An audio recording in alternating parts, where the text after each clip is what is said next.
ਜਿਹੜਾ ਪੱਠਾ ਵੇ ਨਾ ਚਾਰਾ ਵੇ ਉਹਦੀ ਜੇ ਕਰੂਡ ਪ੍ਰੋਟੀਨ ਯਾਨੀ ਉਹਦੇ ਜਿਹੜਾ ਤਾਕਤ ਹੈ ਨਾ ਚਾਰੇ ਦੀ ਉਹ ਜੇ 6 ਤੋਂ ਥੱਲੇ ਹੋਏ ਦੀ ਨਾ ਉਹ ਜਾਨਵਰ ਦਾ ਨੁਕਸਾਨ ਕਰੇ ਦੀ ਫਾਇਦੇ ਦੀ ਬਜਾਏ। ਉਹ ਜਿਹੜੀ ਤੂੜੀ ਹੈ ਨਾ ਉਹਦੇ ਵਿੱਚ ਕਰੂਡ ਪ੍ਰੋਟੀਨ 2 ਤੋਂ 3% ਯਾਨੀ ਕਿ 6 ਤੋਂ ਥੱਲੇ ਵੇ ਤੇ ਉਹ ਜਾਨਵਰ ਦਾ ਨੁਕਸਾਨ ਹੀ ਕਰੇ ਤੇ ਫਾਇਦਾ ਨਹੀਂ ਕਰਨ ਲੱਗੀ। ਤੇ ਹੁਣ ਇਸ ਤਰੀਕੇ ਦੇ ਨਾਲ ਉਹਦਾ ਕਰੂਡ ਪ੍ਰੋਟੀਨ ਹੋ ਜਾਣਾ ਵੇ 7 ਤੋਂ 8% ਯਾਨੀ 6 ਤੋਂ ਉੱਤੇ ਟੁਰ ਜਾਣਾ ਵੇ ਤੇ ਇਹ ਜਾਨਵਰ ਨੂੰ ਫਾਇਦਾ ਦੇਗੀ।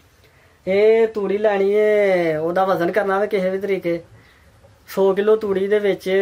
4 ਕਿਲੋ ਖਾਦ 40 ਲੀਟਰ ਪਾਣੀ ਦੇ ਵਿੱਚ ਮਿਲਾ ਕੇ ਤੇ ਉਹਦੇ ਉੱਤੇ ਉਹਨੂੰ ਮਿਕਸ ਕਰਨਾ ਵੇ। ਮਿਕਸ ਕਰਨ ਤੋਂ ਬਾਅਦ ਉਹਨੂੰ ਇੱਕ ਜਗ੍ਹਾ ਤੇ ਤੈਅ ਵਿਛਾ ਕੇ ਤੇ ਆ ਹੋਣਾ ਛਾਪਰ ਜਿਸ ਤਰ੍ਹਾਂ ਛਾਪਰ ਉਹਦੇ ਉੱਤੇ ਇਸ ਤਰ੍ਹਾਂ ਚਾੜ ਦੇਣਾ ਵੇ ਕਿ ਇਹਨੂੰ ਹਵਾ ਨਾ ਲੱਗੇ ਯਾਨੀ ਕਿ ਇਹਨੂੰ ਹਵਾ ਲੱਗੇ ਦੀ ਨਾ ਤੇ ਇਹਦੇ ਵਿੱਚ ਅਮੋਨੀਆ ਗੈਸ ਬਣਦੀ ਹੈ ਵੀ ਇਸ ਟਾਈਮ ਉਹ ਅਮੋਨੀਆ ਗੈਸ ਉੱਡ ਜਾਏਗੀ ਤੇ ਸਾਨੂੰ ਫਾਇਦਾ ਨਹੀਂ। ਅੱਛਾ ਪਿਆਰੇ ਭਾਈ ਇਹ ਜਿਹੜਾ ਤੁਸੀਂ ਤੂੜੀ ਤੇ ਯੂਰੀਆ ਖਾਦ ਇਸਤੇਮਾਲ ਕਰਕੇ ਜਿਹੜਾ ਵੀ ਤੁਸੀਂ ਇੱਕ ਤਰੀਕਾ ਅਪਣਾਇਆ ਹੈ ਇਹਦੇ ਬਾਰੇ ਚ ਥੋੜਾ ਤਫਸੀਲ ਨਾਲ ਆਗਾਹ ਕਰੋ। ਹਾਂਜੀ ਇਹਦੇ ਬਾਰੇ ਚ ਸਭ ਤੋਂ ਪਹਿਲੀ ਗੱਲ ਹੈ ਵੀ ਕਿ ਕੋਈ ਵੀ ਕੰਮ ਹੈ ਉਹਦਾ ਇਲਮ ਹੋਣਾ ਬਹੁਤ ਜ਼ਰੂਰੀ ਹੈ ਤੇ ਅਸੀਂ ਇਹਦੇ ਲਈ ਇਲਮ ਹਾਸਲ ਕਰਨ ਲਈ ਜਿਹੜਾ ਵੇ ਨਾ PhD ਕਰਨ ਤੋਂ ਬਾਅਦ ਜਿਹੜੇ ਕਿ ਵੱਡੇ ਡਾਕਟਰ ਬਣੇ ਹੁੰਦੇ ਨਾ ਉਹੀ ਇਸ ਤਰੀਕੇ ਨੂੰ ਬਿਹਤਰ ਗਾਈਡ ਕਰ ਸਕਦੇ ਨੇ ਤੇ ਅਸੀਂ ਚਲੋ ਉਹਨਾਂ ਡਾਕਟਰਾਂ ਕੋਲੋਂ ਸਿੱਖਿਆ ਵੇ। ਡਾਕਟਰ ਹਾਲਤ ਪਰਵੇਜ਼ ਸਾਹਿਬ ਨੇ ਬੜੇ ਮਸ਼ਹੂਰ ਪਾਕਿਸਤਾਨ ਦੇ ਵਿੱਚ ਤਕਰੀਬਨ 30,000 ਬੰਦਾ ਇਸ ਟਾਈਮ ਜਿਹੜਾ ਨਾ ਉਹਨਾਂ ਦੀ ਜ਼ੇਰੇ ਨਿਗਰਾਨੀ ਦੇ ਵਿੱਚ ਕੰਮ ਕਰ ਰਿਹਾ ਵੇ ਤੇ ਮਾਸ਼ਾਅੱਲਾ ਪ੍ਰੋਫਿਟੇਬਲ ਕੰਮ ਕਰ ਰਿਹਾ ਵੇ ਤੇ ਮੈਂ ਵੀ ਆਸਤਾ ਆਸਤਾ ਉਹਨਾਂ ਦੇ ਤਰੀਕੇ ਦੇ ਮੁਤਾਬਕ ਕੰਮ ਕਰਨਾ ਚਾਹ ਰਿਹਾ ਹਾਂ ਤੇ ਉਹਨਾਂ ਨੇ ਇਹ ਮੈਨੂੰ ਆਨਲਾਈਨ ਤਰੀਕਾ ਦੱਸਿਆ ਵੇ ਕਿ ਉਹ ਕਹਿੰਦੇ ਨੇ ਕਿ ਤੂੜੀ ਜਿਹੜੀ ਹੈ ਨਾ ਕੋਈ ਵੀ ਜਿਹੜਾ ਪੱਠਾ ਵੇ ਨਾ ਚਾਰਾ ਵੇ ਉਹਦੀ ਜੇ ਕਰੂਡ ਪ੍ਰੋਟੀਨ ਯਾਨੀ ਉਹਦੇ ਜਿਹੜਾ ਤਾਕਤ ਹੈ ਨਾ ਚਾਰੇ ਦੀ ਉਹ ਜੇ 6 ਤੋਂ ਥੱਲੇ ਹੋਏ ਦੀ ਨਾ ਉਹ ਜਾਨਵਰ ਦਾ ਨੁਕਸਾਨ ਕਰੇ ਦੀ ਫਾਇਦੇ ਦੀ ਬਜਾਏ। ਉਹ ਜਿਹੜੀ ਤੂੜੀ ਹੈ ਨਾ ਉਹਦੇ ਵਿੱਚ ਕਰੂਡ ਪ੍ਰੋਟੀਨ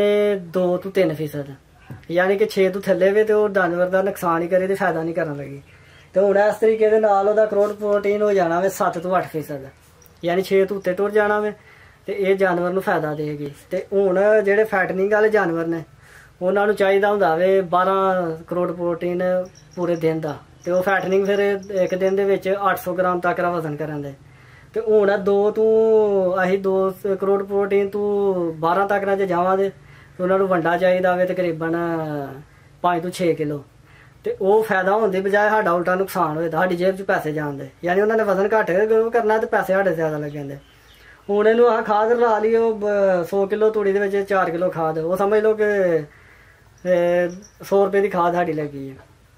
ਤੇ ਉਹ ਜਾਨਵਰ ਦੇ ਵਜ਼ਨ ਉਸ ਹਿਸਾਬ ਨਾਲ ਹੀ ਕਰਨਾ ਵੇ। ਵੰਡਾ ਹਾਂ ਜਿੱਥੇ 4 ਤੋਂ 6 ਕਿਲੋ ਪਾਉਣਾ ਸੀ ਉਹ ਵੰਡਾ ਅਸੀਂ 2 ਕਿਲੋ ਪਾਵਾਂਗੇ ਤੇ ਉਹਨੇ ਰਿਜ਼ਲਟ ਸਾਡਾ ਜਿਹੜਾ ਨਾ ਆ ਜਾਏਗਾ। ਜ਼ਿੰਦਾਬਾਦ ਯਾਨੀ ਕਿ ਉਹ ਜਿਹੜੀ ਪ੍ਰੋਟੀਨ 8% ਤੂੜੀ ਤੋਂ ਮਿਲੇਗੀ ਤੇ ਬਾਕੀ ਜਿਹੜੀ ਕੋਈ 4% ਹੈ ਉਹ ਵੰਡੇ ਤੋਂ ਮਿਲੇਗੀ ਤੇ ਉਸ ਤਰ੍ਹਾਂ ਸਾਨੂੰ 2% ਤੂੜੀ ਤੋਂ ਮਿਲਦੀ ਹੈ ਤੇ ਬਾਕੀ ਅਸੀਂ 10% ਜਿਹੜਾ ਨਾ ਵੰਡੇ ਤੋਂ ਹਾਸਲ ਕਰਨੀ ਹੁੰਦੀ ਹੈ ਤੇ ਉਹ ਮਹਿੰਗਾ ਕੰਮ ਹੈ ਤੇ ਸਾਡੇ ਮੁਲਕ ਦਾ ਅੱਗੇ ਭੱਠਾ ਬਹਿਣ ਡਿਆ ਵੇ ਤੇ ਦਿਨ ਬ ਦਿਨ ਸਾਡਾ ਜਿਹੜਾ 80% ਸਰਮਾਇਆ ਜ਼ਰਾਇਤ ਤੋਂ ਇਹ ਜਾਨਵਰਾਂ ਤੋਂ ਹੈ ਨਾ ਉਹ ਅਸੀਂ ਉਲਟਾ ਨੁਕਸਾਨ ਕਰਨੇ ਆ ਪਿਆ ਆਪਣਾ। ਇਹੋ ਹੀ ਵਜ੍ਹਾ ਵੇ ਕਿ ਸਾਨੂੰ ਇਲਮ ਨਹੀਂ ਤੇ ਨਾ ਸਾਨੂੰ ਕੋਈ ਸਿਖਾਉਣ ਵਾਲਾ ਵੇ ਤੇ ਇਹ ਮਿਹਰਬਾਨੀ ਮੈਂ ਡਾਕਟਰ ਸਾਹਿਬ ਹਾਲਤ ਪਰਵੇਜ਼ ਸਾਹਿਬ ਦੀ ਮਿਹਰਬਾਨੀ ਸ਼ੁਕਰੀਆ ਅਦਾ ਕਰਨਾ ਵਾ ਕਿ ਉਹ ਗਰੀਬ ਕਿਸਾਨ ਆਮ ਕਿਸਾਨ ਨੂੰ ਜਿਹੜਾ ਨਾ ਉਹ ਤਾਲੀਮ ਦੇ ਰਹੇ ਨੇ ਫੀਸ ਸਬੀਲਿल्लाह ਅਲਹਮਦੁਲਿल्लाह ਮਾਸ਼ਾਅੱਲਾ। ਤੇ ਸਾਰਾ ਜਿਹੜੀ ਤੁਸੀਂ ਜ਼ਿਕਰ ਕੀਤਾ 100 ਕਿਲੋ ਤੂੜੀ 'ਚ 4 ਕਿਲੋ ਯੂਰੀਆ ਖਾਦ ਉਹ ਕਿੰਜ ਮਿਕਸ ਕਰਨੀ ਹੈ ਕਿੰਨੇ ਦਿਨ ਦਾ ਪ੍ਰੋਸੈਸ ਹੈ ਇਹਨੂੰ ਕਿੰਨੇ ਦਿਨ ਢਾਂਪ ਕੇ ਰੱਖਣਾ ਹੈ ਫਿਰ ਬਾਅਦ ਚ ਕਿੰਜ ਇਸਤੇਮਾਲ ਕਰਾਣਾ ਹੈ? ਉਹ ਵੀਡੀਓ ਲੰਮੀ ਹੋ ਜਾਏਗੀ ਮਸਲਾ ਤੇ ਨਹੀਂ ਕੋਈ ਨਹੀਂ ਸਰ ਤੁਸੀਂ ਤਫਸੀਲ ਨਾਲ ਲਗਾ ਕਰੋ ਮਾਸ਼ਾਅੱਲਾ ਤੁਸੀਂ ਬੜੀ ਅੱਛੀ ਗੱਲ ਸ਼ੇਅਰ ਕਰਦੇ ਹੋਵੇ। ਹਾਂਜੀ ਦੇਖੋ ਜੀ ਅਸੀਂ ਇਸਦਾ ਸਾਰਾ ਕ੍ਰੈਡਿਟ ਡਾਕਟਰ ਹਾਲਤ ਪਰਵੇਜ਼ ਸਾਹਿਬ ਨੂੰ ਜਾਂਦਾ ਵੇ ਸਭ ਮੈਂ ਉਹਨਾਂ ਦੀ ਹਰ ਗੱਲ ਦੇ ਵਿੱਚ ਤਾਰੀਫ ਕਰਾਂਗਾ ਕਿਉਂਕਿ ਉਹਨਾਂ ਦੀ ਵਜ੍ਹਾ ਤੋਂ ਕਾਫੀ ਮੈਨੂੰ ਇਲਮ ਹਾਸਲ ਹੋ ਰਿਹਾ। ਇਹ ਤੂੜੀ ਲੈਣੀ ਹੈ ਉਹਦਾ ਵਜ਼ਨ ਕਰਨਾ ਵੇ ਕਿਸੇ ਵੀ ਤਰੀਕੇ 100 ਕਿਲੋ ਤੂੜੀ ਦੇ ਵਿੱਚ 4 ਕਿਲੋ ਖਾਦ 40 ਲੀਟਰ ਪਾਣੀ ਦੇ ਵਿੱਚ ਮਿਲਾ ਕੇ ਤੇ ਉਹਦੇ ਉੱਤੇ ਉਹਨੂੰ ਮਿਕਸ ਕਰਨਾ ਵੇ। ਮਿਕਸ ਕਰਨ ਤੋਂ ਬਾਅਦ ਉਹਨੂੰ ਇੱਕ ਜਗ੍ਹਾ ਤੇ ਤੈਅ ਵਿਛਾ ਕੇ ਤੇ ਆ ਹੋਣਾ ਛਾਪਰ ਜਿਸ ਤਰ੍ਹਾਂ ਛਾਪਰ ਉਹਦੇ ਉੱਤੇ ਇਸ ਤਰ੍ਹਾਂ ਚਾੜ ਦੇਣਾ ਵੇ ਕਿ ਇਹਨੂੰ ਹਵਾ ਨਾ ਲੱਗੇ ਯਾਨੀ ਕਿ ਇਹਨੂੰ ਹਵਾ ਲੱਗੇ ਦੀ ਨਾ ਤੇ ਇਹਦੇ ਵਿੱਚ ਅਮੋਨੀਆ ਗੈਸ ਬਣਦੀ ਹੈ ਵੀ ਇਸ ਟਾਈਮ ਉਹ ਅਮੋਨੀਆ ਗੈਸ ਉੱਡ ਜਾਏਗੀ ਤੇ ਸਾਨੂੰ ਫਾਇਦਾ ਨਹੀਂ। ਤੇ ਇਹਨੂੰ ਅਸਲ 'ਚ ਯੂਰੀਆ ਟ੍ਰੀਟਮੈਂਟ ਕਰਨ ਦਾ ਵਜ੍ਹਾ ਕੀ ਹੈ ਕਿ ਕੁਦਰਤ ਨੇ ਇਹ ਸਾਰਾ ਕੁਝ ਡਾਕਟਰ ਹਾਲਤ ਪਰਵੇਜ਼ ਸਾਹਿਬ ਨੇ ਸਾਨੂੰ ਸਿਖਾਇਆ ਵੇ ਮਾਸ਼ਾਅੱਲਾ 35 ਸਾਲ ਦਾ ਐਕਸਪੀਰੀਅੰਸ ਉਹਨਾਂ ਦਾ ਇਸ ਲਾਈਫ ਸਟਾਕ ਫੀਲਡ 'ਚ। ਕੁਦਰਤ ਨੇ ਜਦੋਂ ਸਿੱਟੇ ਤੇ ਆਉਂਦਾ ਨਾ ਆਪਣਾ ਬੂਟਾ ਜਿਹੜਾ ਵੀ ਹੈ ਤੇ ਉਹ ਸਿੱਟੇ ਦਾ ਵਜ਼ਨ ਖਿਲਾਰਨ ਲਈ ਅੱਲਾਹ ਪਾਕ ਨੇ ਐਸਾ ਸਿਸਟਮ ਕੀਤਾ ਕਿ ਇਹਦੇ ਉੱਤੇ ਇੱਕ ਤਹਿ ਬਣ ਜਾਂਦੀ ਹੈ। ਉਹਨੂੰ ਇੰਗਲਿਸ਼ 'ਚ ਡਾਕਟਰ ਸਾਹਿਬ ਦੱਸਦੇ ਹਨ ਵੀ ਲਗੀਨਨ ਇਸ ਤਰ੍ਹਾਂ ਕੋਈ ਨਾਂ ਹੈ, ਮੈਂ ਹੁਣ ਇੰਨਾ ਪੜ੍ਹਿਆ ਲਿਖਿਆ ਨਹੀਂ, ਬਸ ਉਹ ਦੱਸਣਾ ਪਿਆ। ਹੁਣ ਉਹ ਤਹਿ ਜਿਹੜੀ ਹੈ ਨਾ, ਉਹ ਜਾਨਵਰ ਜਦੋਂ ਇਸ ਤੂੜੀ ਨੂੰ ਖਾਂਦਾ ਨਾ, ਤੇ ਉਹ ਤਹਿ ਦੀ ਵਜ੍ਹਾ ਤੋਂ ਜਾਨਵਰ ਦੇ ਅੰਦਰ ਕੀੜੇ ਹੁੰਦੇ ਨੇ, ਉਹ ਕੀੜੇ ਉਸ ਤਹਿ ਨੂੰ ਤਰੋੜ ਨਹੀਂ ਸਕਦੇ, ਤੇ ਇਹ ਤੂੜੀ ਜਿਹੜੀ ਨਾ ਹਜ਼ਮ ਨਹੀਂ ਹੁੰਦੀ,